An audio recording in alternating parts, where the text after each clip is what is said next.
Ready? Yeah, ready. All right. Well, I so want to have it so that it's. I want to see your body somehow when we're telling the stories.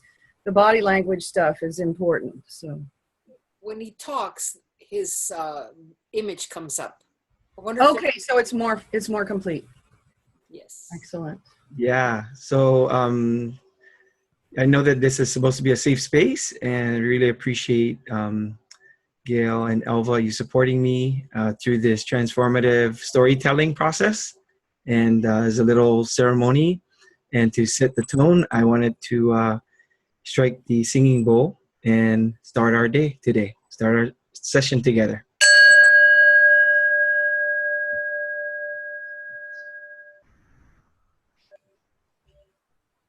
Thank you.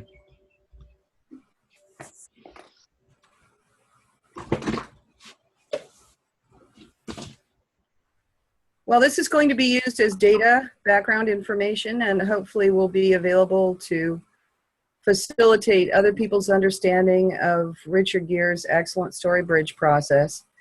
The purpose of the StoryBridge is to help people to think through their own issues, transitional issues. If you think about how a disorienting dilemma works, it can be a very difficult time, but it also could be a perplexing time. It could be a wonderful time, usually in early history, where someone questions their beliefs about the world. And it could be on a physical level. It could be something that they're thinking of in terms of their understanding of people or of the nature of the real hard physical world itself. But what it does is it shifts your perception in such a way that it's often uncomfortable. Mm-hmm. And as you grow from that and learn from that and change, it becomes a powerful marking stone upon which you can push against and work from later on in your life. So if you think about the experiences that people have had, maybe in early childhood or early adulthood, where that becomes the center of their focus for the rest of their life to make change in that area. That's a good example of this disorienting idea. The purpose of StoryBridge, though, is to collect anything that's coming up for a person. So as I'm asking you to tell your story, and you'll see this from the process, the real purpose of the process is for you to feel free to share something that reflects who you are, or what's important to you, or what's meaningful to you, or what's heavily emotionally charged for you, and to hear it back.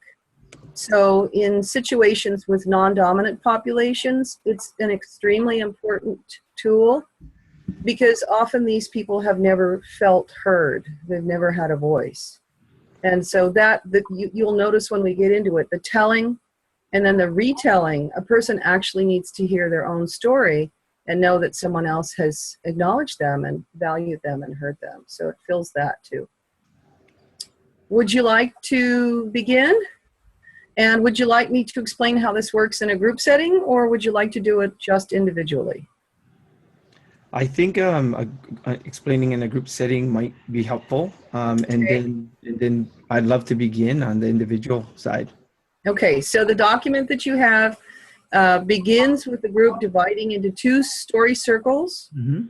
And if you have a much larger group, think, World Cafe size, 200 or 300 people, you can divide into as many circles as you need to, mm-hmm. but they all need to be physically in the same space. Mm. So you're not going to divide people away to another room or on the other side of a divider. There's something about the power of the sound of the other people telling their stories that affects the process. Mm-hmm. So if you had 300 people, you'd have 30 circles of 10. Probably that's about as large as you want to get. It's better if the circle's a little bit smaller. Mm. Probably between 7 and 10 is a good size. Mm-hmm. So then the story sharing begins. Mm-hmm. And generally you have a person in each group who's a facilitator, and they kind of are able to help people to calm down. You explain the process. You explain to people that they're going to be sharing stories with each other, not with the group, because there's this kind of almost instant reaction of, oh, I have to tell the whole group. No, it's only one other person that will be hearing you. And generally, while the facilitator is doing that explanation, this is the time when people can put phones away. This is the time that people can kind of settle in a little bit. And it's good to remind people that any story that you tell has a beginning and a middle and an end. And usually you don't need to tell them more than that. They know when they start that the beginning serves the end. So it's good not to mention that part. They'll figure out how to do that themselves. Okay. Then there are some instructions that go to the group, the whole group. One, you tell one story. And this is important because some of us tend to ramble. So we'll start with one story and then we have to give some backstory for that story. It's extremely important that it be fully orbed and complete, just that one little story. And they're only going to get 1 minute to tell it. So it's not a very long story. So the importance of having the story short enough is high because you want as much detail as you can get for that story. So how does it feel? What does it look like? How does it smell? What was happening to the hair on your arms? Anything that has to do with your sensory perception, it's good to describe that in the story. Okay. Once that happens, then you ask who would like to tell a story first. And usually you have a shill at that point. There's a person who is a part of the facilitation team who will say, I'll tell a story. And they tell the story so that other people can hear that it's short, that it may be simple, that it may be deep, that it's okay to tell anything that you want to tell. And generally, when the facilitator tells that first story, and it's always different for every person, they choose whatever story they want to tell.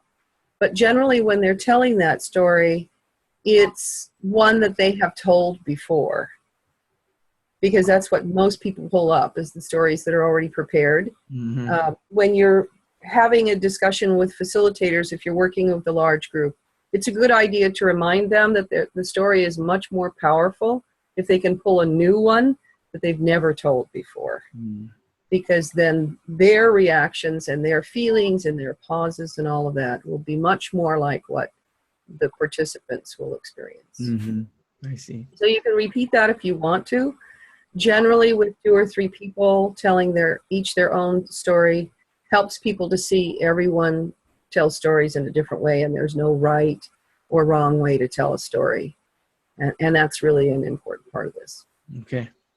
Then you break, everybody stretches, and you start with a storytelling game.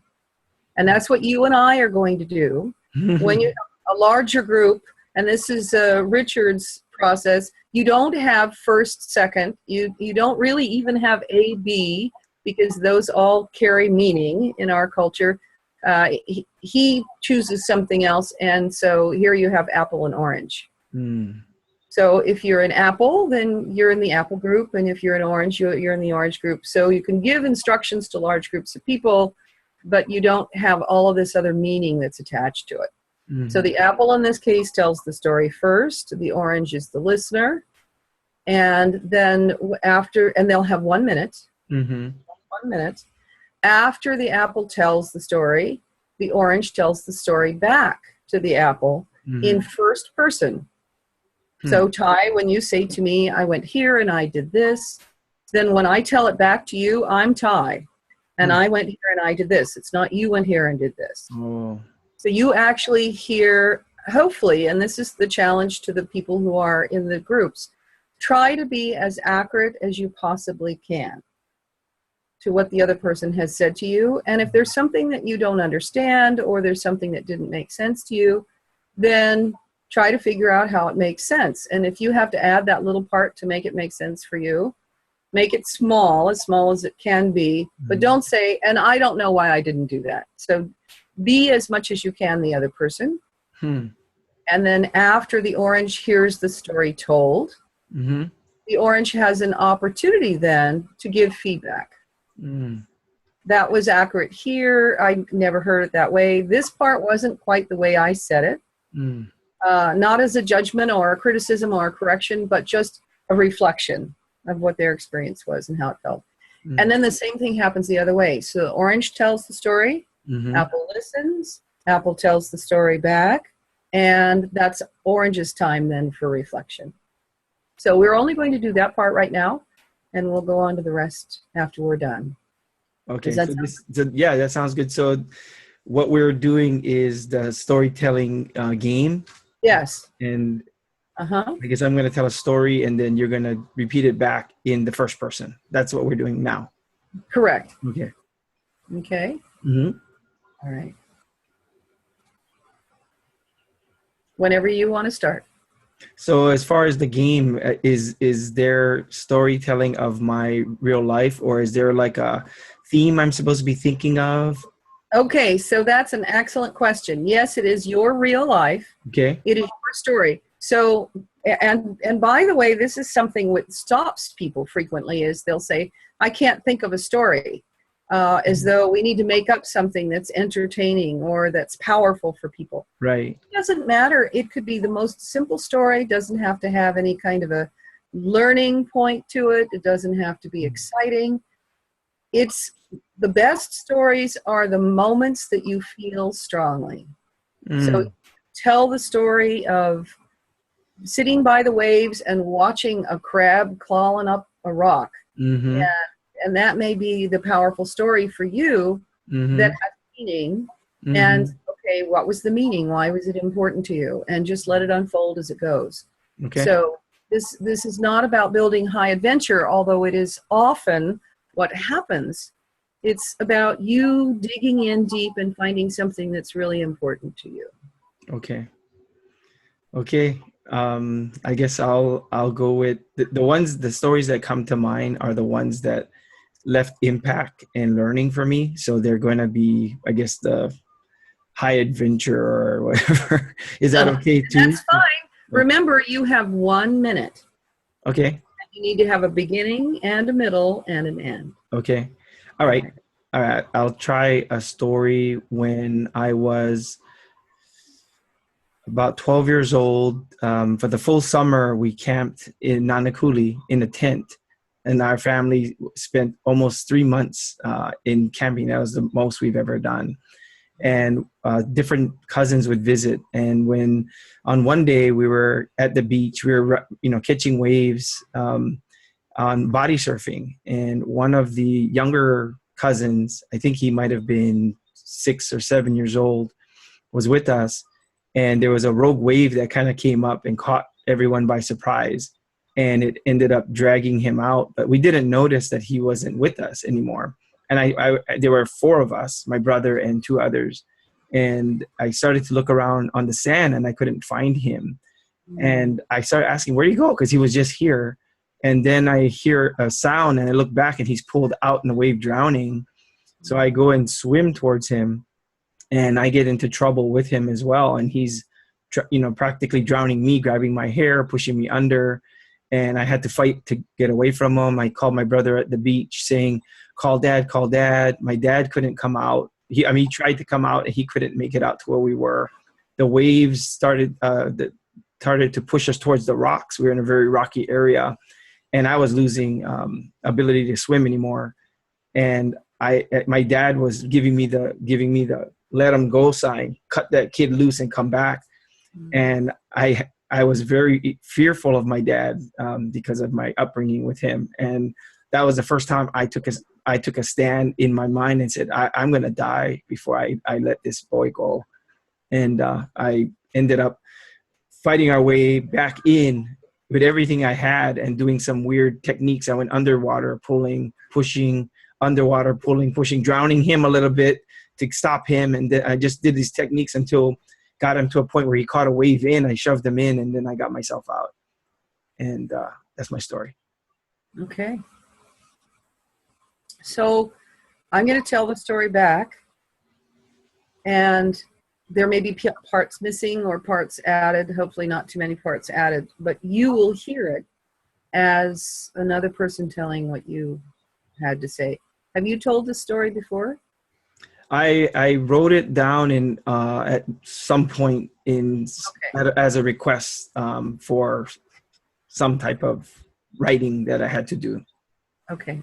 So we were with the family and we went camping, and this is the longest time that we've ever been out like this, living in a tent. 3 months we were there, and it was the whole family, and we had some cousins camping with us, and we went down to the water and went out to swim, and we were all playing around and frolicking in the water, and I noticed that a cousin was swimming out farther than he should have gone out, and as he went out he got caught and he couldn't come back in, and I noticed, and so I went out to see what I could do about it. And he was pushing and pulling me under and pulling my hair, and I was beginning to drown with him a little bit, and I looked back and saw my father there giving me the sign, let him go and come on back. And because of the experiences that I had had with my father by that time, I was wary about disobeying him, but I decided that at that moment, if I died, I would do everything I could to save my cousin.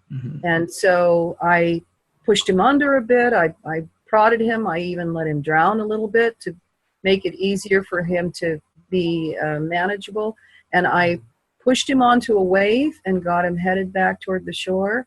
And then I was able to get myself back. Yeah, that was very accurate.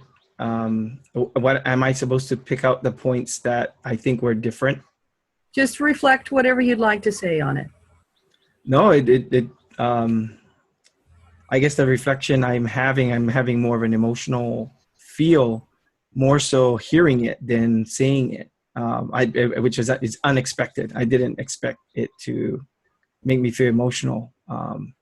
But yeah, so I'm feeling more of the moment, like it actually, I'm reliving it more really, hearing it back to me. I was kind of noticing that I was trying to hear for accuracy, versus feeling what you were saying, and then I started getting caught into the feeling. I noticed, for example, you said cousins were camping with us, and I said they came to visit with us, so they never were camping. But then I started to ask myself, why am I so concerned about the detail when I'm now feeling the story impacting me, and that's more important. So I stopped focusing in on the detail and more so the experience of hearing the story told back to me. That's my reflection of it. That's wonderful. That's wonderful. That's really exciting to hear, because you were able to be the audience in your own movie then.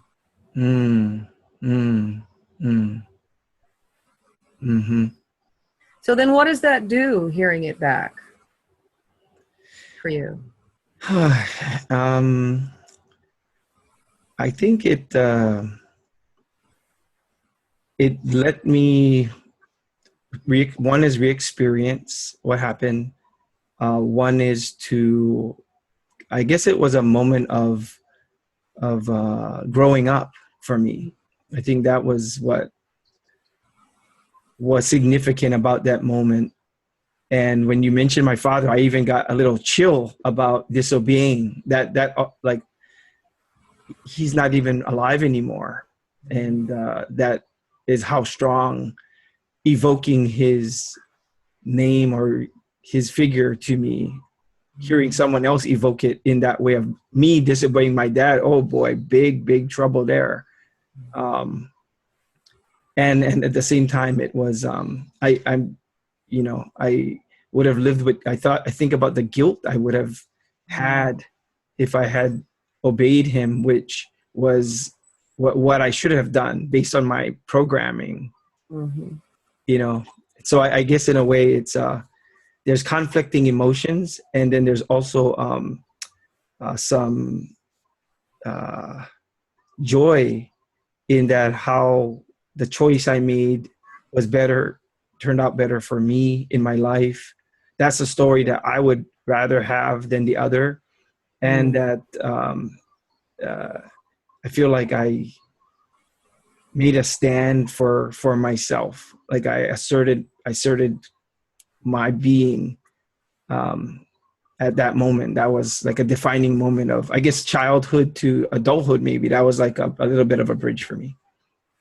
So I guess what it does is it reaffirms something positive in myself, that maybe even in very difficult circumstances where I'm caught in situations, that there's a shining part inside that could also rebel against the forces that are driving me into a situation, and I can still take a different route, even though it may be the route that kills me.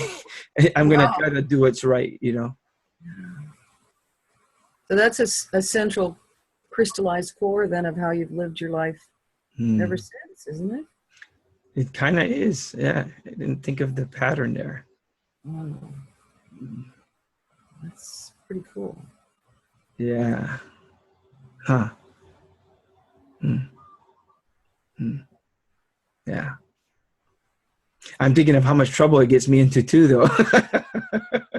How so? Well, I mean, just that fact of not going with what is the route that is supposed to be the route that even pressures, whether it be financial, whether it be physical, or whatever the construct or framework that is in place, that requires compliance, that maybe, I mean, I'm looking at my situation right now where I'm in grave financial situation, and I'm still not letting go of the dream to pursue leadership, pursue entrepreneurship, to be able to make a difference with the youth. And that's at my peril at this point. I mean, it really is. I've stepped beyond, good advice, good, what people would say, okay, Ty, you got to rethink this here. You might have to, and maybe I might have to, but at this moment, I think it's almost like the same expression. In a way, I didn't even connect the two before, but yeah, maybe. Thank you for this. Thank you. So that's the process. Mm. And that's Wow. you can see why it's so powerful. Mm. Wow. Now, at this point, Orange would tell a story to Apple. So do you want to try that? Oh, yeah, sure. Okay. Yeah. Well, I have to think of a story I haven't told before. At least to us. At least to you. Well, at all. Because every time we tell it, we fine tune it and carve off the bumpy edges. And that makes it a little bit less transparent. So, okay, I have one. I was probably 5 or 6, I'm guessing. And I was, my father had a work area outside where he would do woodwork and, repair fence posts and things like that. And so I was out there chatting with him, and I don't even remember what it was about, but I got into an argument with my dad. And I should probably say my relationship with my family was odd in that it was very personal, very affectionate, very transparent.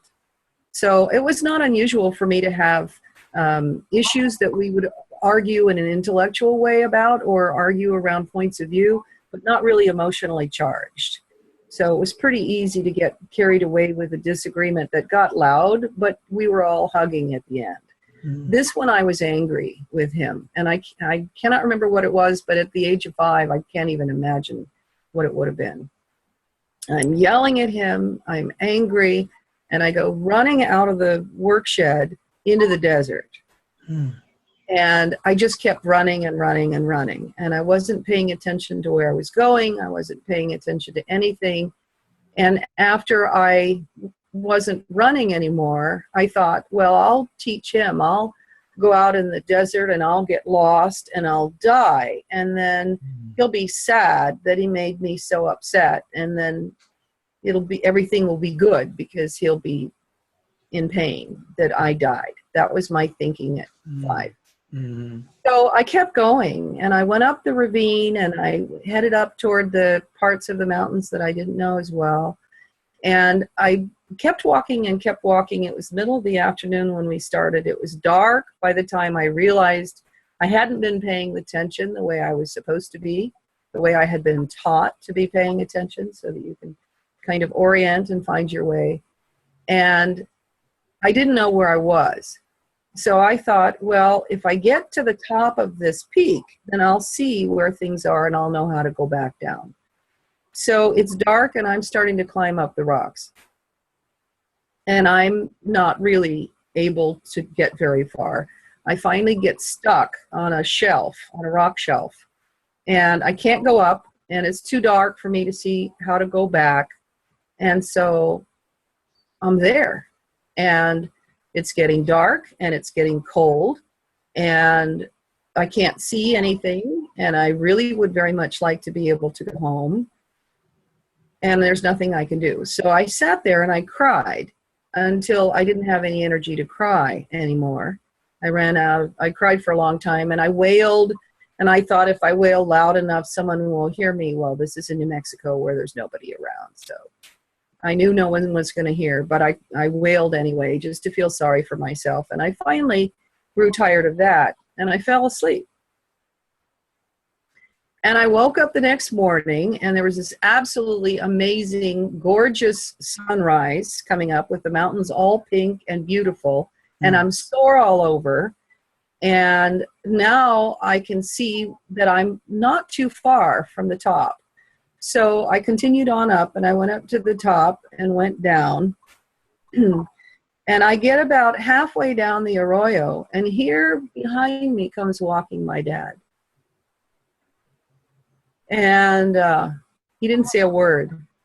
And instantly I got mad again. I said, "Where were you?" And he said, "Oh, I was just up the rock above you. I watched you all night." And how can you do that? Why didn't you tell me? Why didn't you let me know that you were there? I wasn't grateful at all. I was angry that he was not telling me so that I wouldn't be afraid. And he said, "But you survived." And I said, "Yeah, so." And his response was, "Don't you know someone's always watching out for you?" And I started to cry again. I'm starting to cry now. It's interesting. But not because I was angry, but because I knew it was true. And that experience of knowing that there's always someone watching out for you, that doesn't mean you are going to be comfortable or safe in the moment, but it changes the way you take risks in the world. It changes the way I've taken risks in the world, because I feel like that's how the world works. Mm.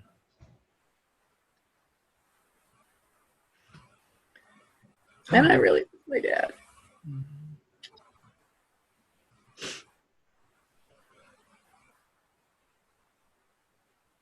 Thank you for sharing that story.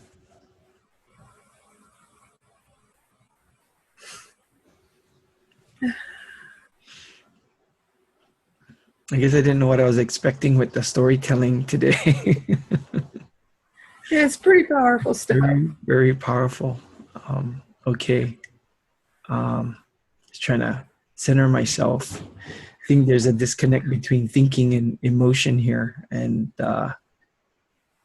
trying to bring back my thinking into play so I could repeat your wonderful story. How are you? Are you? I'm okay. Okay. I'm really happy and really sad right now. Well, it's coming across all the ocean, all the way in the middle of the Pacific Ocean, and touching me, and felt like I lived that just now with you. Thank you for sharing that very sacred story. It is transformative. It's a transformative story.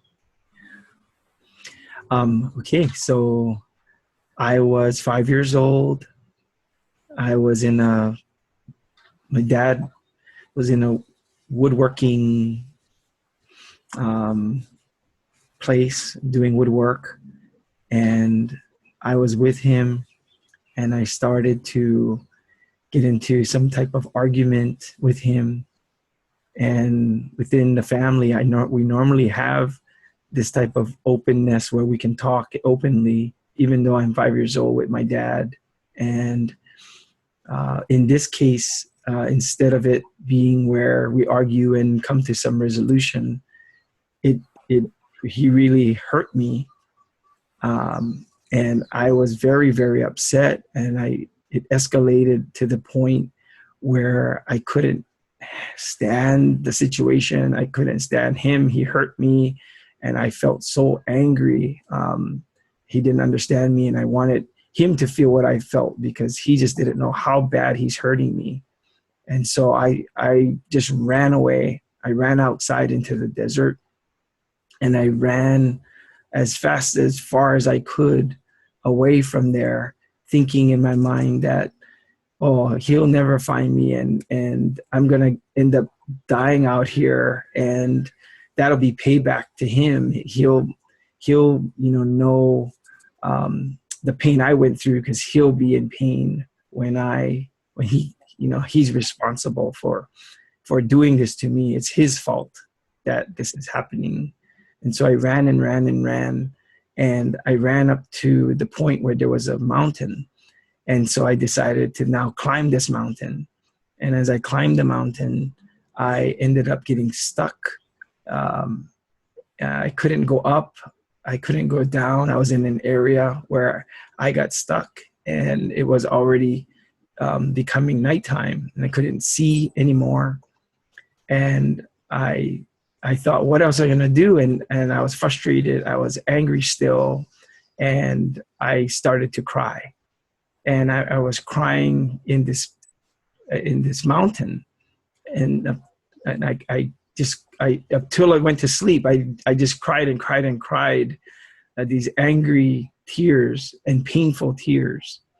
And I woke up. I fell asleep, and I didn't realize I went to sleep. I woke up, and I saw this beautiful pink sunrise coming up in the morning. And I marveled at the beauty of the sunrise. And then I looked around, and I could see again, and I realized that I wasn't too far from the top. And so then I started to climb further to get to the top. And I did get to the top. And after I got to the top, then I decided, okay, I'll now come down the mountain. And I think I was thinking of going back, but still uncertain and unsure about the whole situation, and still holding lots of anger. And even more so that now there's nobody look for me. I'm like, nobody cares. And as I come down the mountain, I then realized that my dad was there behind me. And then I had angrily asked, why didn't you say that you were here? And he was there the whole night watching over me to make sure I was safe. And I didn't know. And that didn't matter anyway. Now I was just angry that he did that and didn't tell me, because I still was mad from the argument before. And he had said that there's always someone watching over you. And I took that as saying that he loved me unconditionally, and that to never forget, I should never forget that he does, and that he will always be looking out for me. And I think I took that as part of an apology and part of a lesson for myself. That was beautiful. Thank you. No, thank you.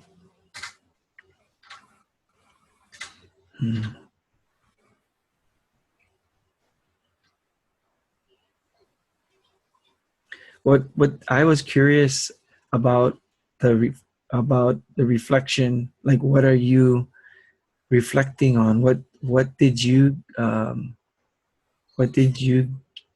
How did that lesson impact you? Well, Is it a lesson? Is it a lesson? What did you get from? I think it really was, and it was really interesting to me as I was listening to the story and experiencing it again, as you were telling it, and feeling the feelings that I felt as a small child. I was also, interestingly, feeling the feelings that my dad must have felt as he followed me up and allowed me to be on my own and watched out for me and made sure that everything was okay and allowed me to make the decisions that I made, and even waiting until I turned around to head back, or he let himself be seen. And that sense of allowing people to learn from their failure and the tremendous power of that learning from our choices and the experiences that come, and that he loved me enough to allow me to do that, rather than coming and, oh, I have to come and rescue you. And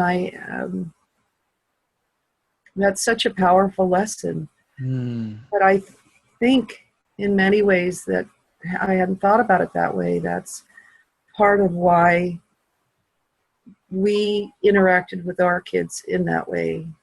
And we got a lot of feedback as parents about how we were too loose with our kids. We weren't authoritative enough with them. But they, as adults, they came back and lived with us, and still see them. And, we have a close relationship. I'm wondering if I hadn't thought about it that way. But being the child and being so self-righteous, he couldn't possibly understand what I was feeling. Right. Now hearing it from you and thinking about how the adult had to be restraining himself all the time he was there, not to come down and sweep me into his arms. And it's all right. Even I'm thinking while I was crying on the rock, and I cried myself to sleep, and he allowed me to do that. And that was love that did that. And that's not how people see.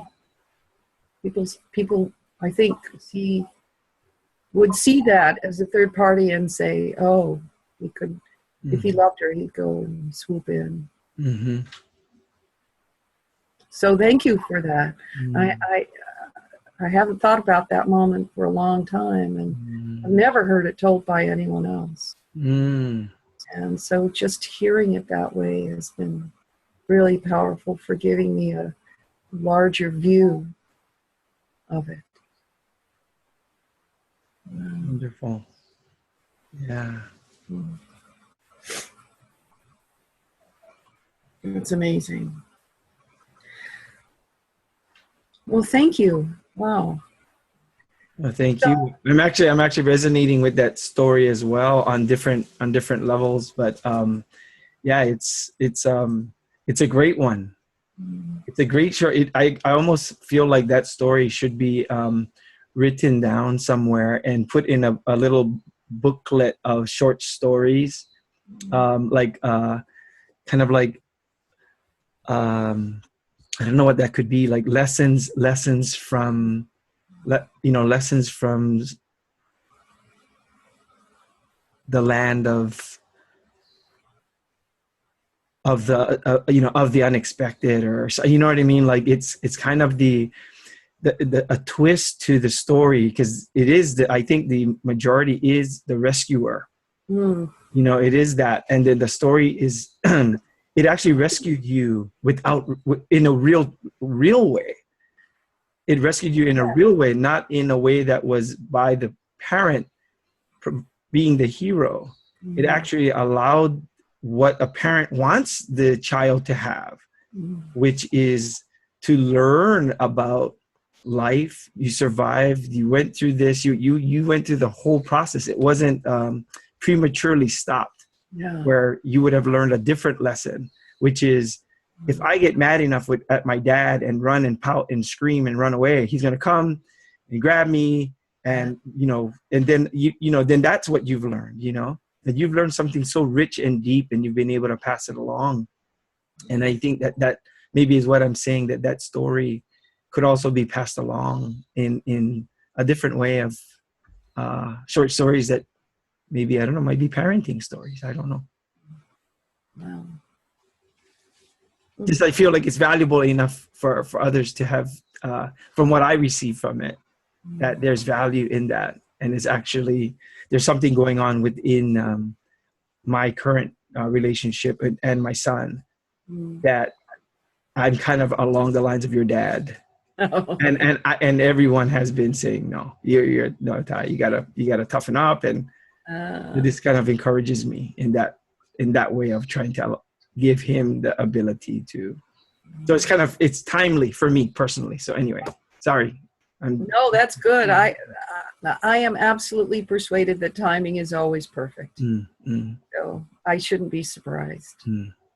Thank you. Thank you for that. Thank you very much for that. Thank you. You are very welcome, and thank you for doing this with me. This is holy ground, this storytelling. We're holding the other person's heart in our hands as we tell the story back.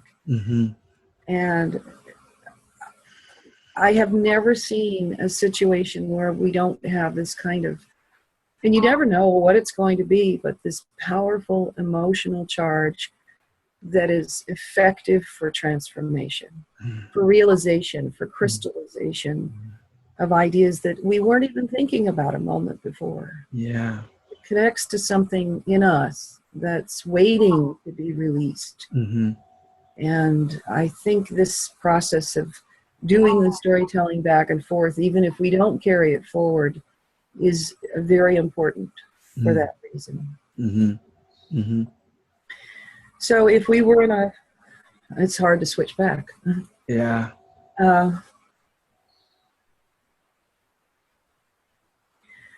If we were in a large group, we would then ask the group of 4, usually this is 2 oranges and 2 apples, to tell the story to the other person. So you would tell my story to the group, and I would tell your story to the group. And you would hear it again, and you would hear it with being able to see the reactions of the other people in the group. So you saw how strongly that emotional charge was. It's that and more, because it's in circle now. It's being opened out to a larger world.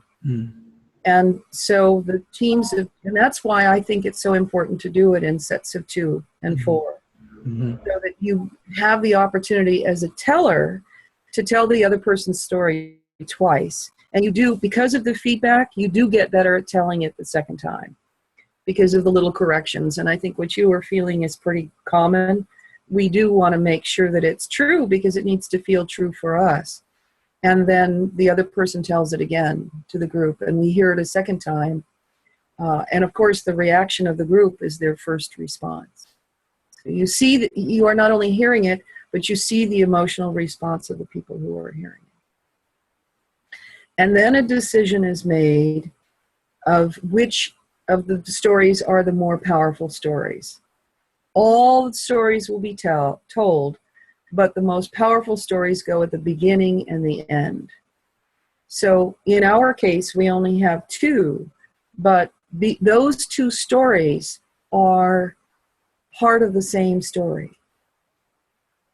because we all share the same story on some level. So we would build a story that has these 2 in it, completely true, accurate to the way they were told, that build a larger story of the group. If you and I did that, we would need to talk about how we would put those 2 stories together, which goes at the beginning, which goes at the end. We don't have a middle to put in, which if either of ours were weaker than something else that we felt emotionally charged about that we had heard, we might have a story in the middle. And that then becomes the story of the group. Wow. And we, all of us, every group of people who gather together, and this I think is the power for the community of practice, we have been pulled together for some reason. There's a reason why we are together. And it could be common experience, it could be common desires. We have no idea really what it is. And the group, the whole ton of group analysis, I think would really help us to understand what that is. But in the same sort of way, with a different feeling to it, the stories do the same thing. And we come together and we say, as we look at these stories together, what have we learned from this? What do we know about ourselves, about the world, about the universe, based on the stories that have come out for us this time? And if you have a group that meets and does this storytelling together several different times, different stories will come up, and you'll see the group is connected on several different levels. I didn't intend it, and maybe it's because of the story I heard from you, but both of our stories are stories about our relationships with our fathers. And both of our stories are stories about our disagreement with our father. About it.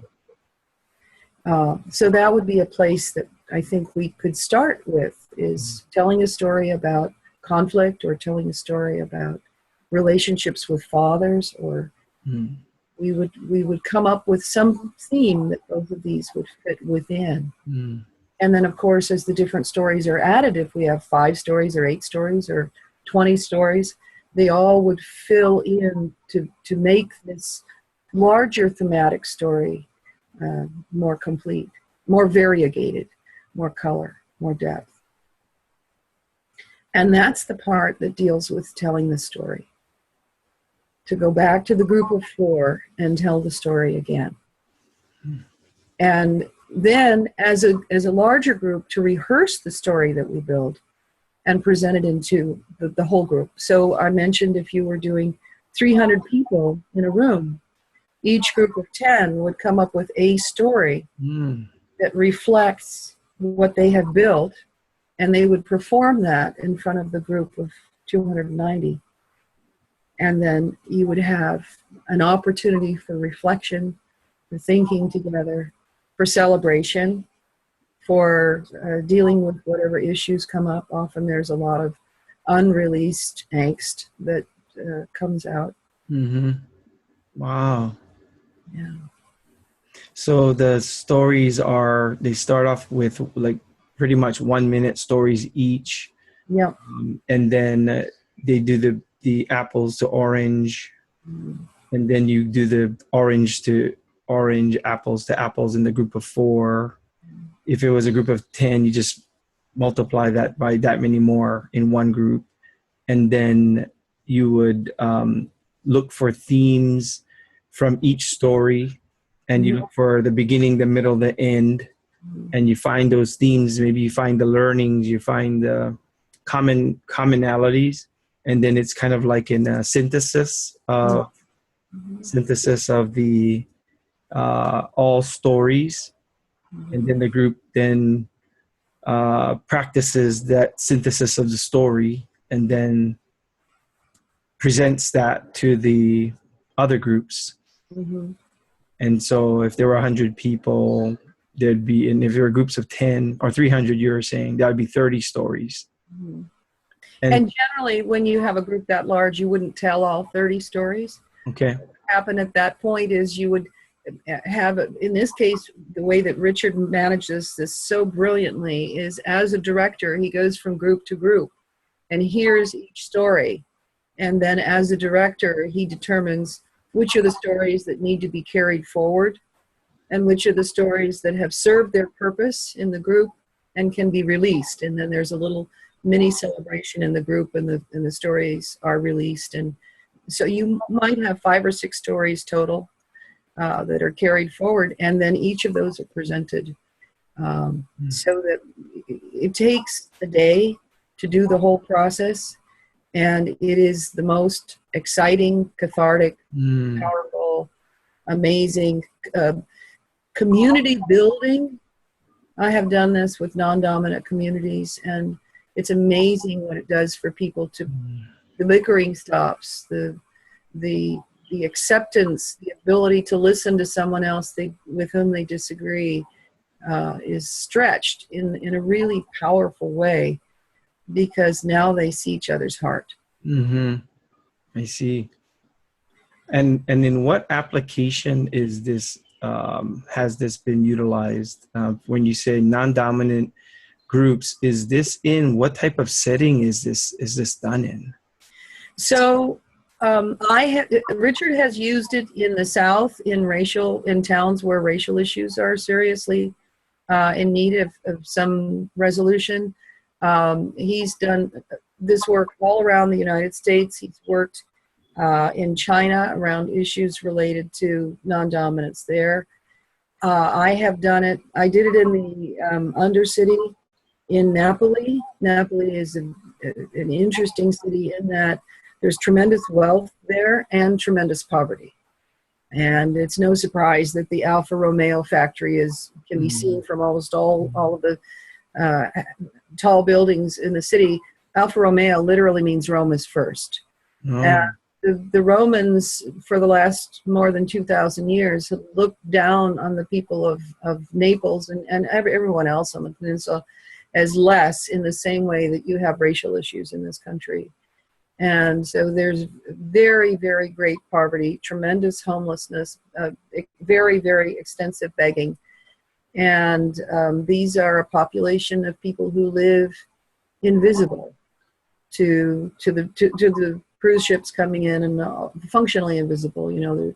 And then there's a higher level of people who are the ones who are shopkeepers, or rather workers in the shops, and they clean houses and they carry the garbage out of the city. And then there's a level higher than that who actually interact with the wealthy people. And so what I was doing with them was I was working with the lowest level of the Undercity people, the ones who don't have any place to live. They sleep on the streets functionally all the time. So they are in the city, but they're not of the city in that sense. And what they were doing at the beginning was telling stories of their anger and their frustration and their sense of feeling of rebellion. And after we went through the first round of those, we began having an experience of people telling stories about their care for each other and for their families and for the group. And one really powerful story that stands out for me is a mother whose daughter was mentally disabled pretty severely. And the mother worked in a shop as a sales girl, and she would tie her daughter to a chair and then put her inside a cardboard box. Oh my gosh. So that no one could see her during the day because she couldn't put her in a room or anything. And the girl would sit there tied to the chair until mom came home from the shop. And the story that she told was, when you are begging, if you are noticeably deformed, you get more money. Oh. So if your foot is broken backward, or if something is out of joint and aims the wrong direction, if you're blind, you do better with the begging. And she knew that at some point she wouldn't be able to provide for her daughter anymore. And she was trying to decide how she would deform her daughter so that she would be visibly deformed and would be able to beg. She knew she could sit there still all day, and she would have enough money then to survive. And that was one of the stories that became kind of central to the process of what you and I just experienced, and then to the larger group, and then to the larger group. And we took that and about 6 other stories to the people who were in charge of the city. And we said, these are the people who are living in your streets. Wow. And what are you going to do now about this? And when we started the meeting, you could see they were very hard. These people are criminals. They ought to be removed from the city. And by the end of, and that was the last story of the piece, because it was the most powerful story of the piece.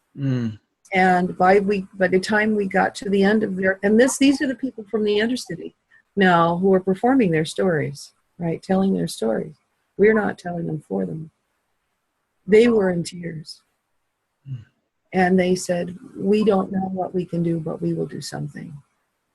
And that was 3 years ago now that we were in Napoli. And since that time, they've done a lot of work to make public bathrooms accessible 24 hours a day. That's huge. To provide arbors and whatnot that allow for people to be able to sleep in a more kind of an outside sort of environment. They haven't provided housing, but they're making the city a more livable place. Mm. Wow. So we've done this in as part of reconciliation last fall when we went to South Sudan. In addition to the teachers training, we did the storytelling process, and it was between the Dinka and the Nuer. These are two tribes in South Sudan that have been warring with each other for centuries. And it was the same sort of thing where they in that situation, we had to have the small groups, Dinka to Dinka and Nuer to Nuer. They couldn't, they were at such animosity with each other, they couldn't sit in a small group and tell each other stories.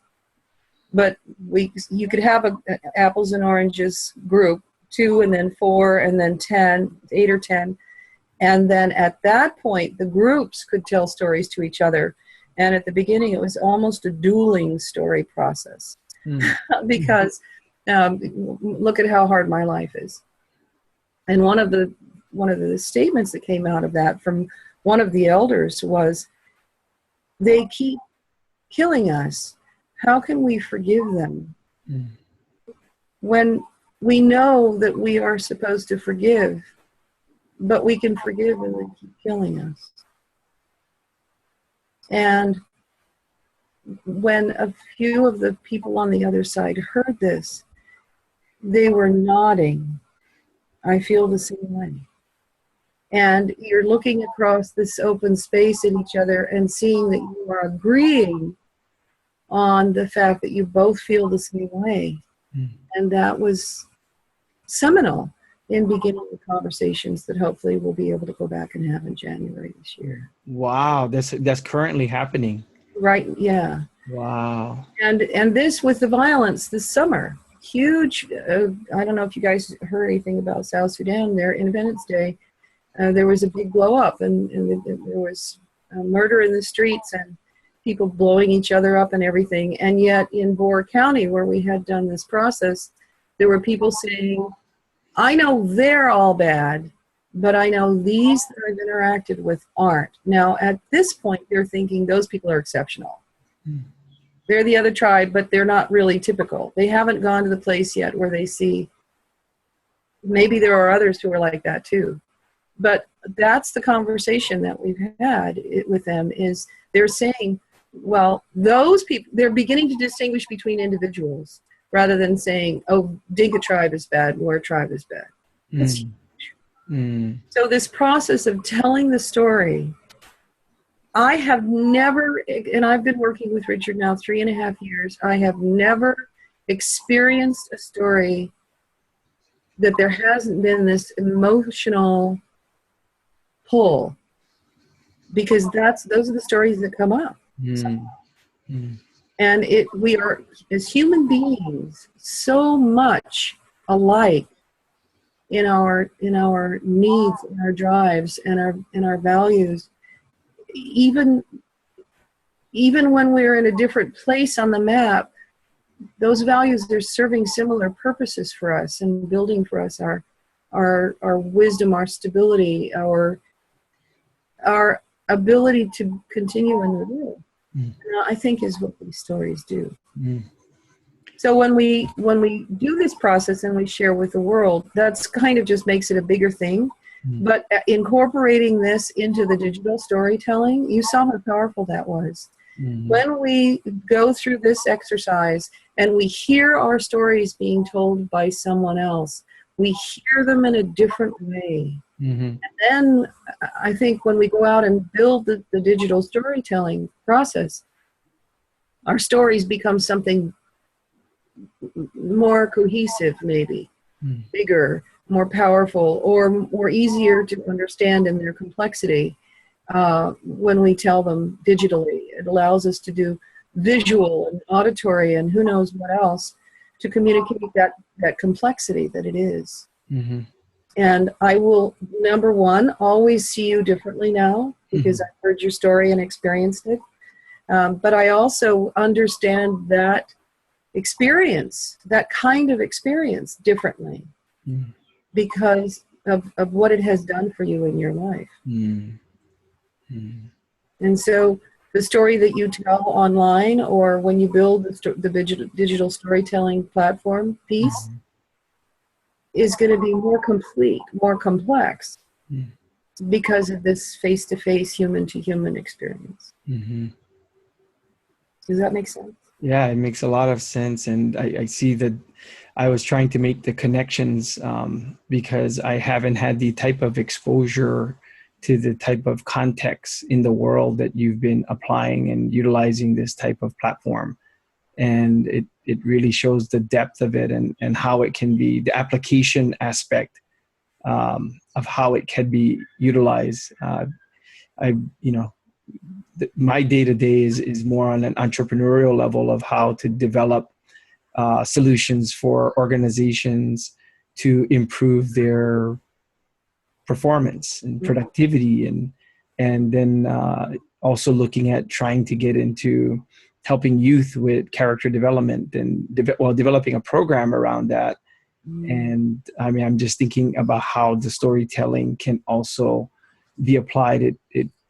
I've been toying with this concept, not toying, but maybe pondering this concept of appreciative inquiry. And I think there may be some relationship to what we're doing in terms of how to appreciate and celebrate the stories. Maybe it might be more contextualized for that particular function that we're in.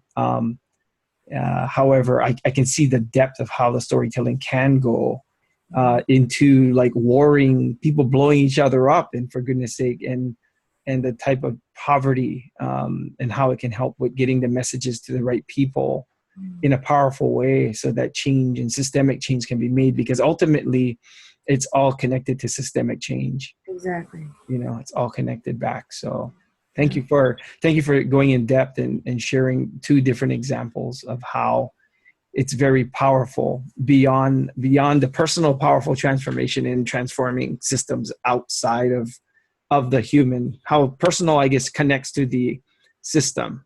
Yeah. The work that Richard and I have been doing together over the last 3.5 years with St. Mary's has been teaching a Jan term class for the undergraduate students. And so we teach them the process and they experience it themselves. And then they go to a different place. And the first 2 years they went to elementary schools in Berkeley. And then the third year they went to a middle school, Martin Luther King Middle School, on the southeast side of Berkeley, right next to Oakland. And the students collected the stories. That is, the college students, the St. Mary's College students, collected the stories from the little kids. So the first year, they're collecting stories from second, third, fourth graders. And the stories that they were collecting had to do with racial relations. And they didn't describe it that way. The question they asked was, tell us a story about bullying. And they didn't say anything else. And the stories that came out from these little kids were extremely powerful. I mean, one of a fairly dark-skinned child being bullied by a lighter-skinned dark child and being told, you have to be the horse because you're more brown. So get down on your hands and knees and I'm going to ride you. You're my horsey. Wow. So, and this is at second, third grade, right? And so then what the students did, and of course they're having all of this emotional charge because they're processing these stories from these kids. And they then put it together and performed vignettes of the stories they had collected to the community that surrounds the school. So Thousand Oaks School in Berkeley is in a very upper crust area. It's up in the hills. But the way that Berkeley school system works, there are kids that come from the flats. So they distribute, all the students go to all the schools. And they had these stories, and they performed these stories for the families that lived in the area, the parents who were saying things like, well, I don't really see color, and We're very liberal here in Berkeley and all of that. And when they finished their performance, and this is an afternoon, evening thing where everybody's invited, the school hosts it, you could have heard a pin drop literally in the room. It was so silent. Wow. And these people came, and then we did a World Cafe afterwards so that they could discuss it together. And some of the comments that came out were, I really thought I understood. And I know now that I need to change the way that I do what I do because I never really understood. Right. Yeah. When we did it with the middle school students performed their stories themselves. And again, we had a school gathering so that, I don't know, that's what, 1,100 students, I think, in that school. They had a school activity afternoon where all the students came in to the theater and watched the students who had participated in this story gathering perform their stories. And in that case, they each performed each other's stories. So they understood them because they had been so personally connected to them. And there were teachers and staff members and students in tears. And the buzz afterwards was amazing to see. Wow.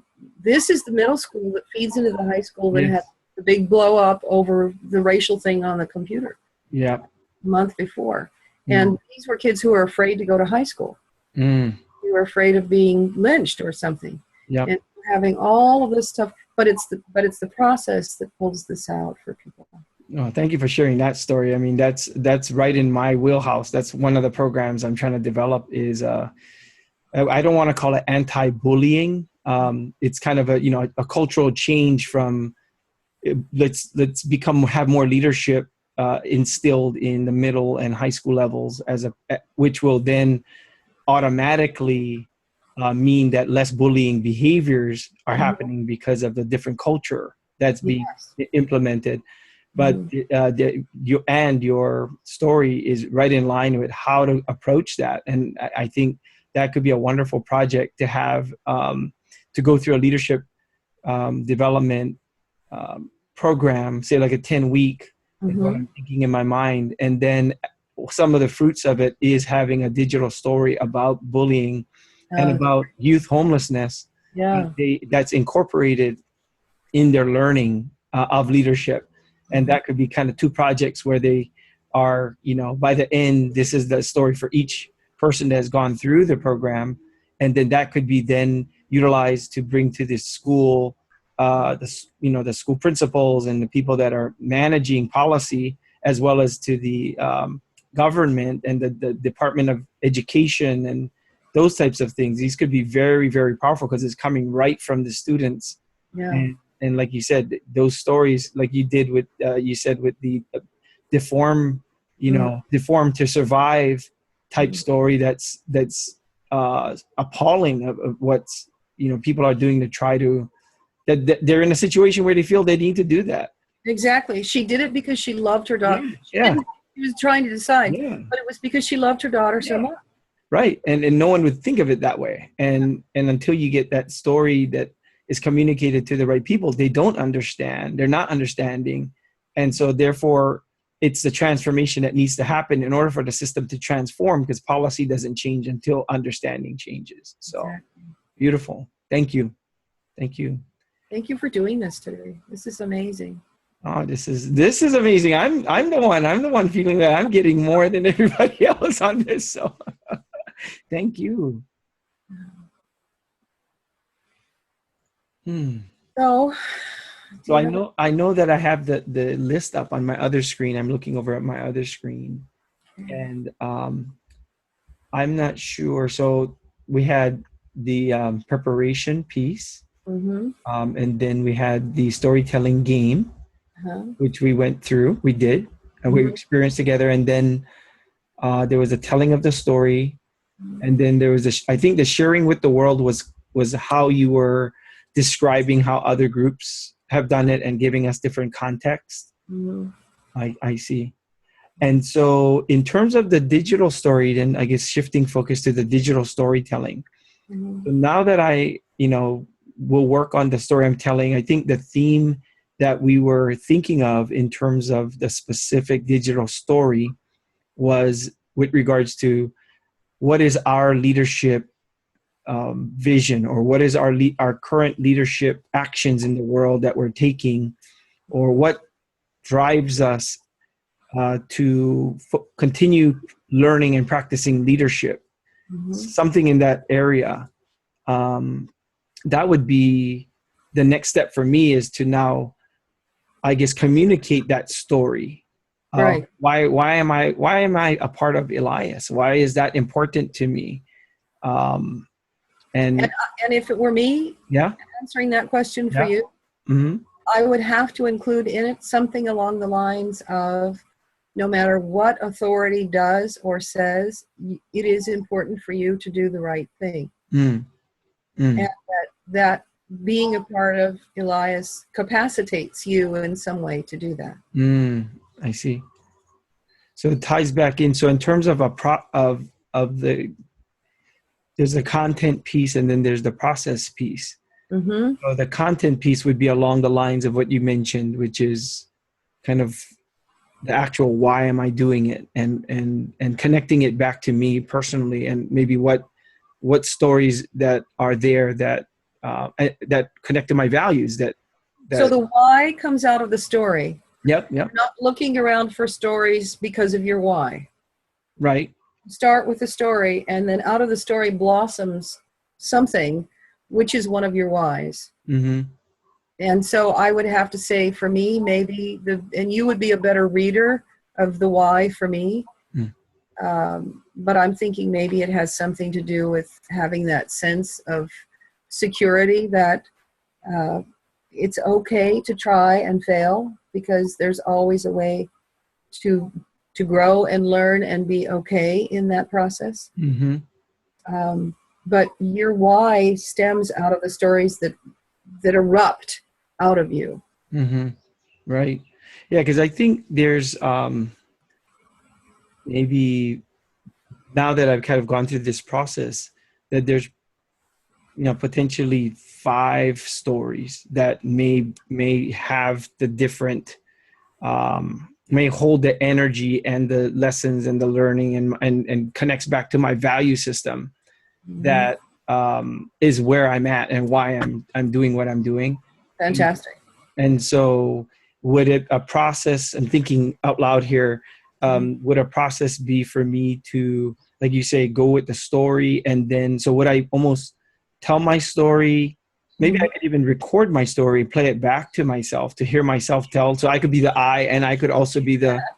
Yeah, it might work. I'm not sure. I think you'd do better to tell it to someone else and have them tell it back to you. Okay. And if you want to do that, I would be glad to do that with you. Okay. There's something about hearing it slightly different and hearing another voice speaking it, that you become more passive when you hear the story. You don't have to think about putting it together and what am I going to say next, even though it's not really conscious. There's all of that. Right. But hear the story, and you're right. At the beginning, that's not quite correct. But then at some point you let go of that, and you can just be the receiver. And it's extremely powerful for a deeper awareness, I think, than we can ever do with ourselves alone. I see. Okay. All right. That's good. That's good.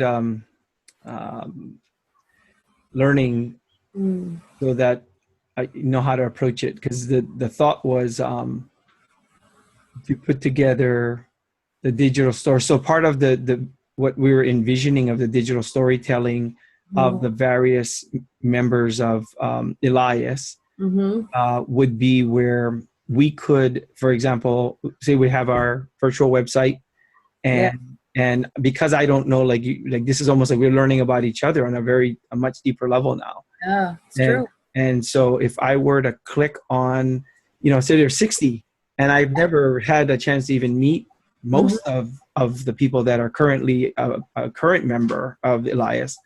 If I were to click on their story, I could click on it, and then I could experience that story. And you could even conceivably tell that story back to them. Yeah. And then it would be there waiting for them when they come back to hear you telling them their story. Love that. Yeah. And so else could do that for you, so that what it's doing is not only strengthening the community Yeah. by building these threads through Right. the spider web, Right. but it also allows you to hear the story and then give feedback, and other people can do the same for you. Right. Yeah. And how would it be where, so when I think there's a transition point where it becomes, I think it's trying to follow the process that you had described, where the group, ends up with, you have the 300, and then you end up with about, 5 or 6 stories total that is the synthesis of the whole group. Yeah. I'm thinking of that transition point where it becomes the process is now almost complete at that point, where it's no longer what is it, the interaction between and the story synthesizing. Now the story is, here is the presentation of the story. Exactly. And I'm thinking that each of us individually will have that story, because it's our story about our leadership, our leadership, I guess, stance in the world. And right, and that's the story. And so that would help me, for example, if I were to, I'm say going after the bullying. So what is it? Sorry, I'm losing my train of thought here. If I'm trying to solve for wicked problems, and the wicked problems I'm identifying are bullying and homelessness, youth homelessness and bullying in school, both youth issues. So say those are my 2 very clear intentions, is to solve these wicked problems. And then it's my why behind that, right? And then my connection to leadership, my connection to Elias, and my why, right? And all of those are supported by my stories that are reflections of my value system. Right. That's my why, right? So actually, in a sense, what they are is the foundation of your value system. Foundation of my value system. Okay. So the story happens. Yeah. Create the value. So if you, let's say you have bullying, then there is a story for you that you can pull out of yourself that connects somehow with bullying. That's the story that becomes the foundation. You have something that has to do with youth homelessness. You personally have a story related to that. That becomes the foundation. You have stories about the different aspects of leadership. Rather than trying to find let me back up a minute. Rather than creating the intellectual structure on which you hang the stories, do the deep work of finding the story that empowers each of those points, and then let it flower like a vine growing up the structure, and it will create a canopy for you. I see. That's more work, by the way. That's helpful. That's very helpful. Because I think it will be, it won't, I don't think it won't be as well. I guess I'm thinking about even the stories of the person in Napoli, and the reason she told that story. I'm trying to think of the context of when she was brought into the room. Yeah. To be there in the first place, what she was told to get her to come to the room in the first place, and then why did she tell that story? So she wasn't coming to a room. We were at her place. At her house. No. At her. Yeah, she was homeless. At her porch in front of a store where they lived. They lived. Okay. Yeah. And so I was there, and we were traveling through the city, mostly at night, meeting people and listening and sitting with them around whatever fire they had, and listening and asking questions to stimulate stories. And so what happened in this case was, we were there. There were actually, one of the things that happens at night when no one else is around is people come out into the street, and everyone knows everyone else. There's a really strong sense of community and fear, because even though you know someone, that doesn't mean they're not going to take your stuff. It's different set of values. But we were all there, and I met her daughter, and I have worked with severely disabled children for years, so severely disabled that they can't survive on their own. And so I said to her, to the mother, what do you do during the day? Who takes care of your daughter during the day? I didn't say I said, what do you do during the day for your daughter? And this is when the story came out. So that being open and having an inquiring and appreciative inquiry is an excellent base for that kind of inquiring. I know you have a solution because you go to work at a shop every day. You have a solution. What is your solution? And so she started by telling her solution.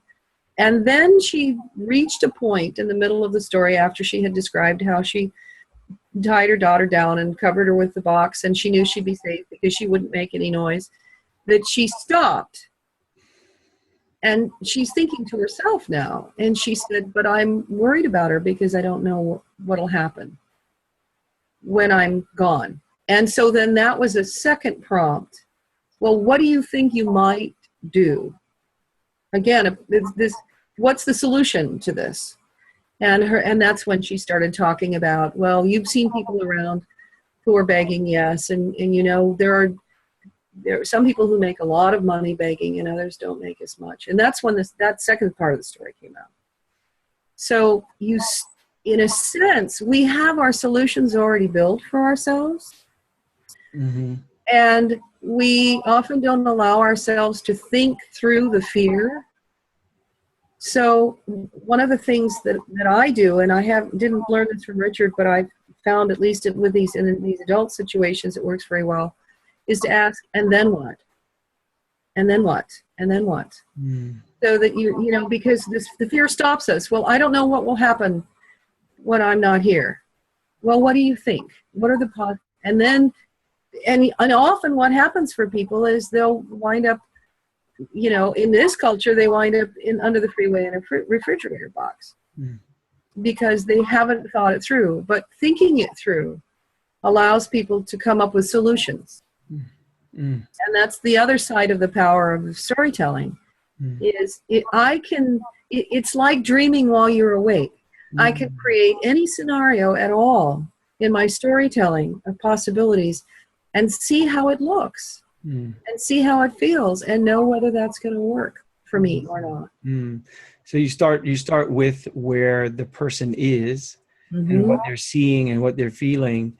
And when they realize that they're seen and felt and there's heart there and there's not a manipulative reason for asking these questions, that you're just compassionate. And that's hugely important.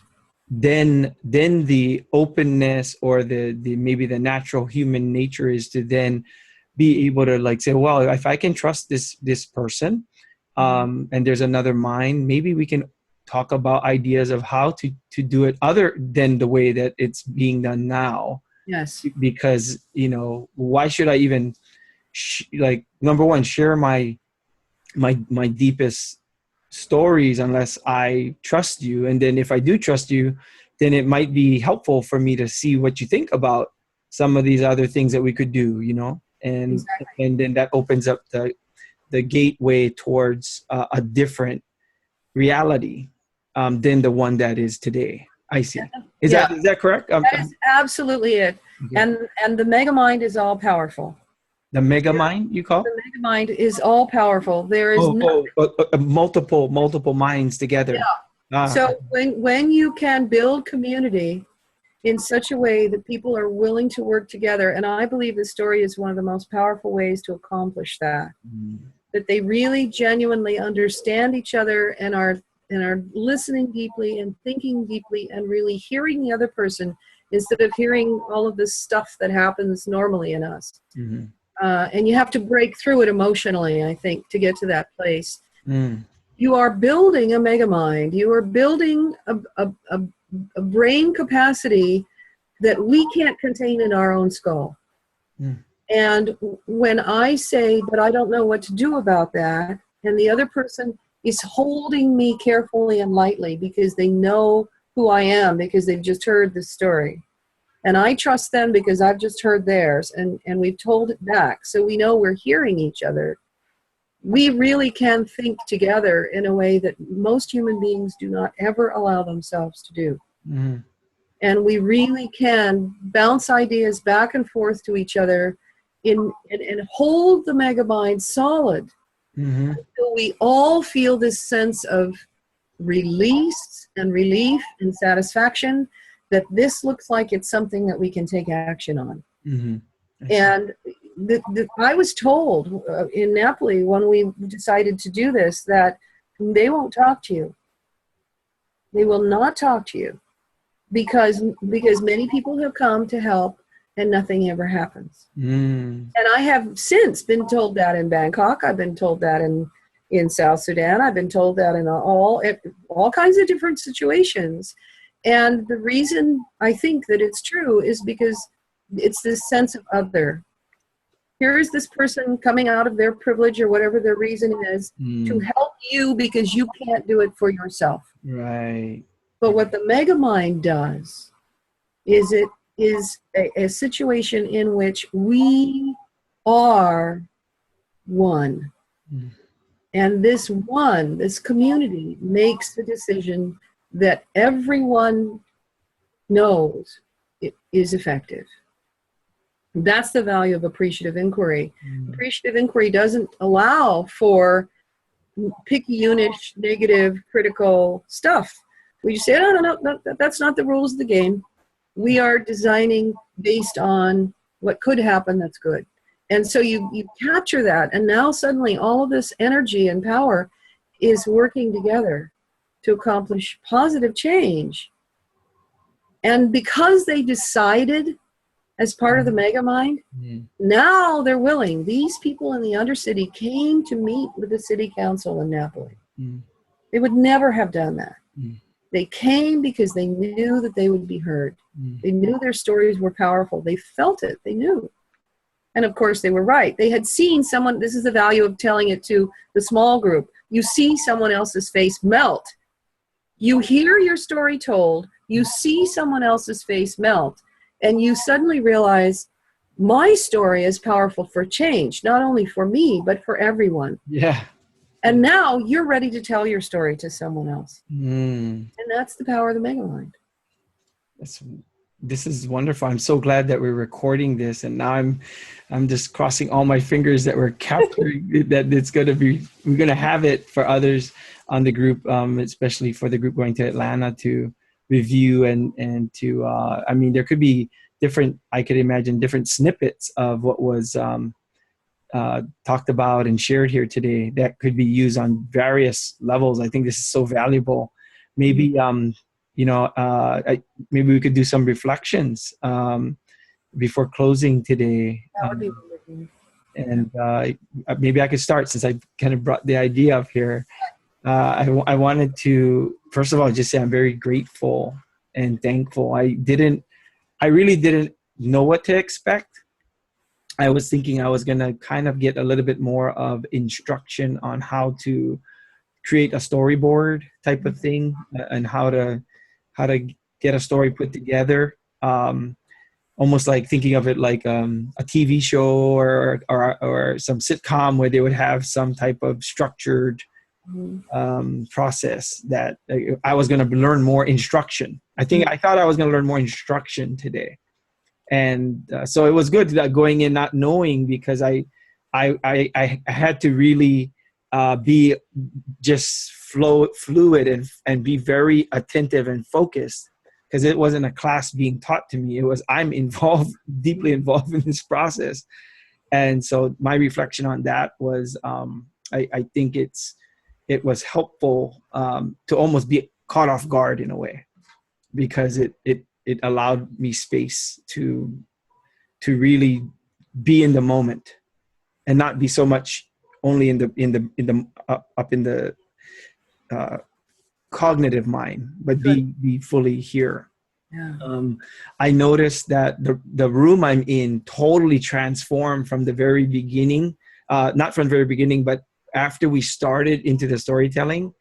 when I started telling it, I was still here in the room, and about maybe 30 seconds or 15 seconds in, the room didn't exist anymore. Oh, It just yeah. didn't, like, it totally didn't exist. Yeah. The computer in front of me, all the things around me, I was just locked into you. And I also wanted to reflect on Elva being in the picture the whole time. Yeah. It actually, just because of my relationship with Elva and the energy that her signature And her smiles, Elva, and your nod. presents Oh it, my. and the candle that is there constantly flickering in the background, that was like a holding space. I felt like there was holding space, literally space was being held. And I felt that I was the safe, the safety that you were talking about at the beginning, which was almost the most important thing for doing this type of work, I guess, if we could call it work. It's just It's work. human, Yeah. human connection that we did, was helpful for me. So I don't know, this is just feedback. So it was helpful for me, actually, to have Elva there, as even though she wasn't speaking, I could see her touching her heart, and I could see her emotion that she was wearing, as she was, her body language that she was also. So anyway, that was just a reflection there and observation. And I That's the think, advantage of being have someone else there who you can watch their face, you can see, because this stuff is powerful for change, and we show it. yeah. Yeah. Thank you for being willing to do this with us. No, and my feeling is, I feel grateful, and I feel, shoot, I don't know what name am I looking for of that feeling. I do feel like I'm a little different. I feel a little transformed this morning, and my whole type of day that I had thought of how it was planned out, like I have my checklist of things. I almost feel a sense of at ease. Good. And that what's more important. I feel like what's more important got prioritized a little bit more in me today, and I don't know. It's like a sense of a slight sense of fulfillment for some reason that I'm feeling. So those are my reflections, and I'm so grateful, Gail. I think you're just like pouring out so much, like like a huge bucket of golden, wondrous things are just flowing and flowing and flowing, and I was trying to receive as much as I could. And I know I didn't capture all of it, but I grabbed as much as I could, because it's just so much that was coming out that was great things, and I was making connections for things I can do with youth, and that's learning for me. And my mind was going, and then my insides were going at the same time. So Fantastic. I'm not sure how I was being perceived, but I was definitely in the moment and really trying to capture. You were totally transparent. It was just amazing, wonderful, watching your face and listening to your tone of voice change. And I'm so grateful to see the passion and the power behind the decision making that you're doing. It is truly a straight path for you. Thank you. So those are my reflections. I'm just bubbling up.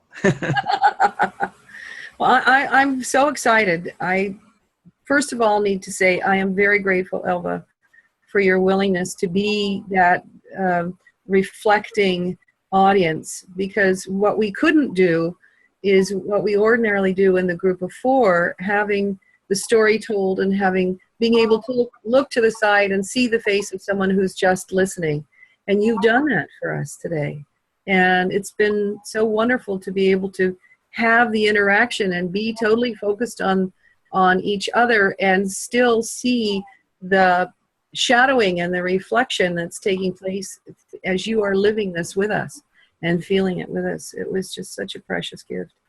And I have to tell you, Ty, it is always interesting to me to see what story comes up for me. As I have done this more and more, and I've had this conversation with Richard, he now directs, and so he's not sharing stories as much with people. But the process of watching to see which story comes up for the situation that we are in, and it is always perfect. And often, like today, there are stories that I haven't thought of probably for 50 years. Wow.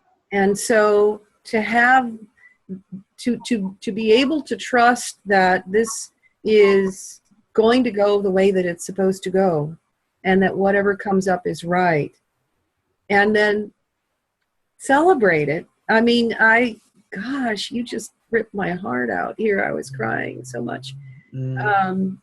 Because of this combination of feeling the fear and the anger again, and feeling that overwhelming enrapture, in the truest sense of that word, being wrapped up in that love and covered in it and cuddled in it, is a feeling that is just indescribable. And you did that for me with your story about your cousin and your father, and I don't know how, but it doesn't matter. It came up. You brought it up. The other thing that's really exciting for me in this is that what you are doing is a perfect environment for using storytelling is in a way to move students, and more importantly, the adults who interact with them.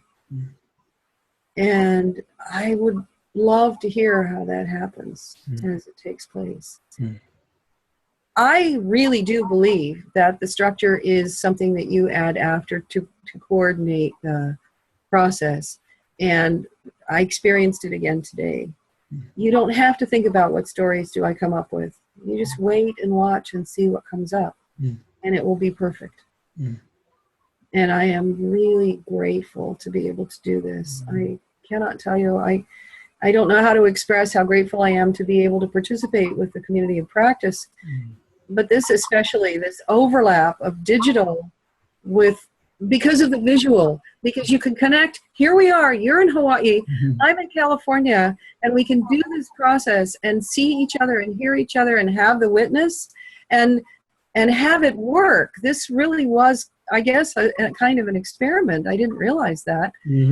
It is powerful for change at any distance. Yes. That is so exciting to me. And oh my goodness, now we have to figure out how we're going to take advantage of that. And so could you please state again the name of the person with the book that... Yes. So this is Richard Owen Geer, and his book is called StoryBridge. And you can look it up. It's available on Amazon. It is a brilliant little book, and it describes the process and a little bit of the history. Richard has been a director for 25 some odd years, minimum, more than that, both a professional director to directing professionals, but also working as he works now with people who do not have stage training in bringing out the power of the story. And one of the things that Richard says is, in the far gone past, when two strangers met each other in the wilderness, the first thing they would do is sit down and tell each other a story. And the reason that people do that is because there is no way that I can get to know you better and you can get to know me better than for each of us sharing whatever the piece is of ourselves that we can tell in a little bit of a story. I can trust you. I can feel safe with you. I can open my heart to you, and you can do the same for me because I've shared a bit of myself. And that's the power of what Richard does. And for me, in terms of leadership application, in terms of conflict resolution and community building, I do not believe that you can build a megamind except through story, because we intellectualize. We want to build structure. We want to figure it out. And that's all the cerebral cortex stuff. Mm. We have to get back here. We have to get visceral. We have to get physical. We need to be experiential, and that's what story does. Mm. So I really do believe that the way that we will change the world, at least in terms of social justice issues, Mm. is through opening our hearts. And the easiest way to open our hearts is by sharing stories. Yeah, and I think that, like you said, today we've broken some, maybe some new ground, at least for us, in our knowledge in terms of story bridging. That Absolutely. we have taken the story bridging and did it virtually, Yeah, and at work. So we did virtual story bridging, I guess. that's right. We did. Right. And it was powerful. It was very effective. So I this was is gonna this send is a note to Richard and say, hey. yeah, and the reach, that reach that you could do, right? Because the face to face and being able to tune in at any given time, like today, say you had 5 different people to have this type of session with. You could be having one in Europe, you could have one in Hawaii, you could have one in Asia, and Yeah. it wouldn't be that you had to get on a plane, fly over there, do it. You could like literally have done it. So it opens up the ability to maybe make more impact because you can cover more ground and distance. That's right. At an expense is much, much lower. I mean, what is the cost for us to do this versus us? I'm sure we'd rather be at the beach doing it, but but I mean, we could do it. We could schedule it and we could fit it into our schedules today. So powerful. I think the virtual aspect of it is showing as the virtual community of practice. Absolutely. I agree. Reality. I was wondering, Elva, if you had some reflections you'd like to share too. Please. You know, I would love to hear. yes, no, thank you. I could ask for my minute. I didn't realize how long a minute can be. Mm. I mean, I didn't keep time, but a minute is perfect for getting that. A minute's long. Yeah. Well, that's one reflection. I mean, of course, I had asked myself, do I really want to give up my Sunday, right? My precious Sabbath. And I said, to be with Gail and Ty, no question. Yes, you know, but again, I just didn't understand what was going on in Marguerite's mind and invitation. And I'm still wondering if there needs to be a reconciliation between her purpose, the purpose of her research versus the pure side of Richard's work, your work. And yet we kind of, by breaking ground and doing it this way and allowing me to be here, I think we're getting closer to satisfying what Marguerite and company need for their research and presentation. At first I thought very different stories. Right? And then I thought, well, it's about the dad. Well, now I have 10 ideas that unite your two stories, right? Oh, wow. So if I can read some of them, Yes. some of them are probably repetitive, but so that dad family unit, which is the most powerful in a human experience, fear and the value of self-preservation, and being pivotal, because in one moment you think you might die, and in the other you thrive completely. The preservation of the self, you remain in integrity, and your dad, both your dads, they were integrity to their own way of being, right? Maybe not the ideal father type, but and you know, there was a growing up in at the time of the story and in telling the story, and there was empowerment at the end, right? And remember that our value for empowerment is word, right? Storytelling is about self-empowerment. Yes. And I tie it to what you said, there's a connection between the beginning and the end, right? Self-preservation on one end and word at the other. In the continuum of your story and in the experience of listening to you, I was empowered to look at myself and my relationship to my father and my relationship to myself and you know, between belonging, you know, like a get approval or agreement, and self-initiating, right? So running away is self-initiating, and defying your dad was self-initiating. So, looking back, it was all well. You were like, okay, that's what I needed to do. So I saw the self pathway running through, again, from self-preservation to word and other values. They were both deeply personal. And Brian was whispering in my ear, tell them the most personal story is the most universal, right?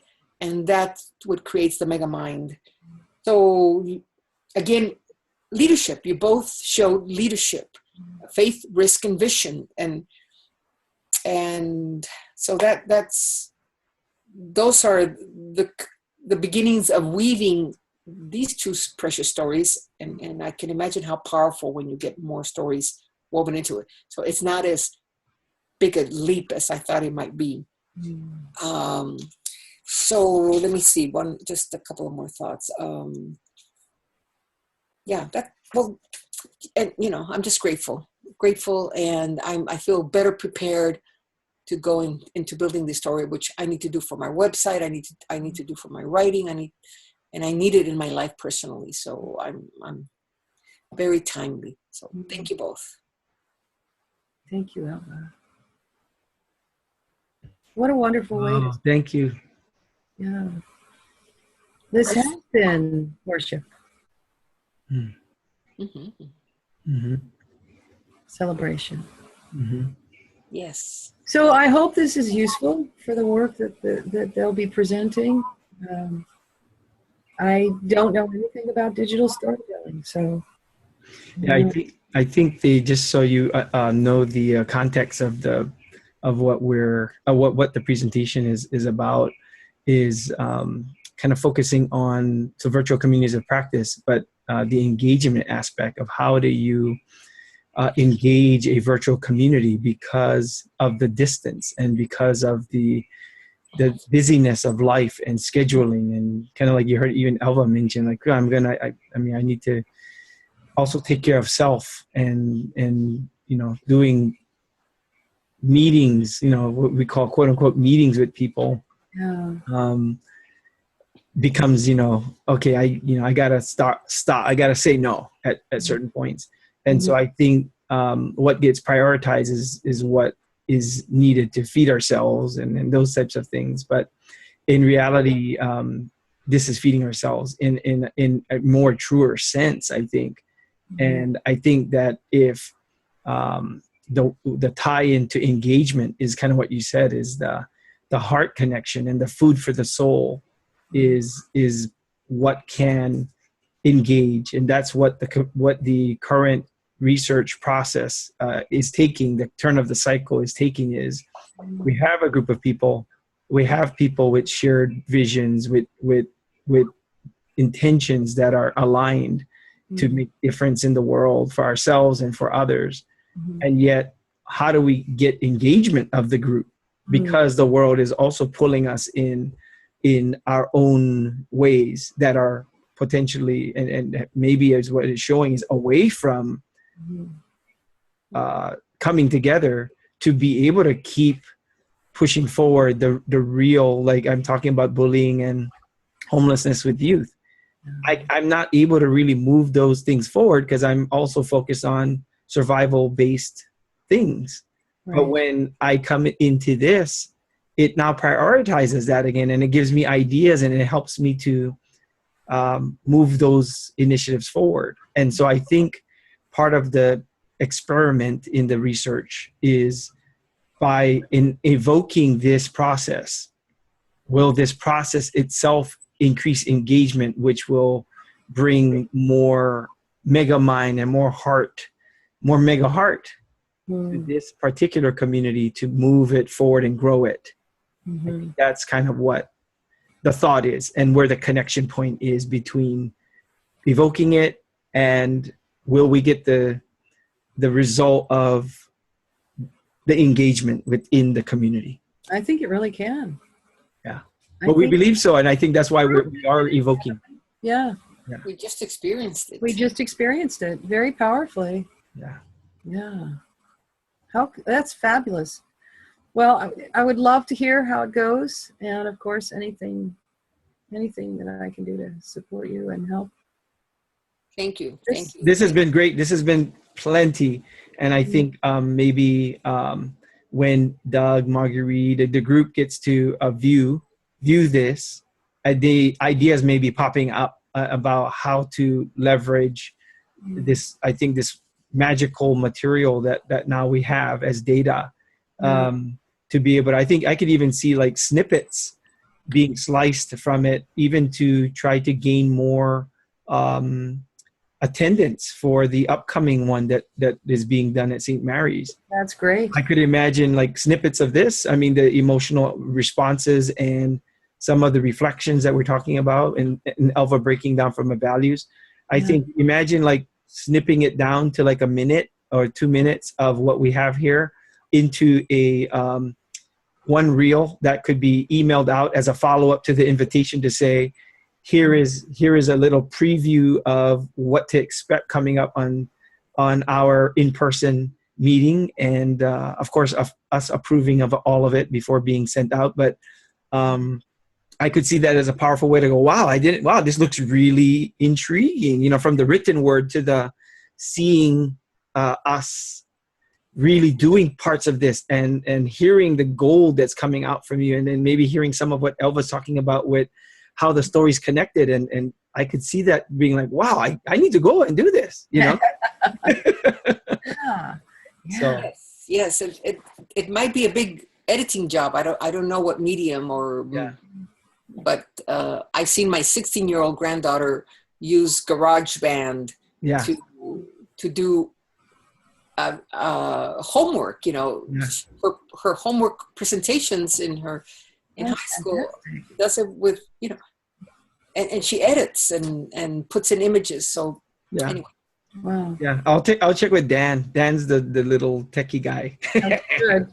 Yeah. Yeah. So thank you. So just with gratitude and heart, it's definitely transformed my day, and I feel much more connected with you, Gail, on different levels. I was connected with you on I think a pretty deep level from our time together in our values accreditation, and I feel like it's another level and another connection point again in a new way, because of the story that is so sacred of you as a 5-year-old, and how my story happened to align and dance with your story as well, with the different learning there. Just wonderful. Thank you so much. And Elva, again, thank you for being my madrina and being there. You're the like Gail had said, that you're always you know, you're never alone. You're always being taken care of. Somebody's always watching over you, and you feel like that for me. So how's that for weaving a part of the story in? You are already here. and yeah, I'm always left wanting more of the two of you, and that's a wonderful stuff. And I can't wait for us to be physically, you know, in nature, maybe here, you know, camping out and spending the whole night talking and we have to do this soon. I know you and I first, because can we please get together soon, now that I'm finally freed? Yes. I'm really flexible the next few days. So yes, let's. Oh, good. Okay. All right. Well, thank you again so much. Blessings. Yeah, blessings, and just have a wonderful rest of your day and weekend. Yes. Much mahalo. Much mahalo. Yes, and blessings to all our community. Right, we kept them present here. Yes. And I would say walk in beauty. Nice. All right, aloha. I'm gonna pause and hold our gold here.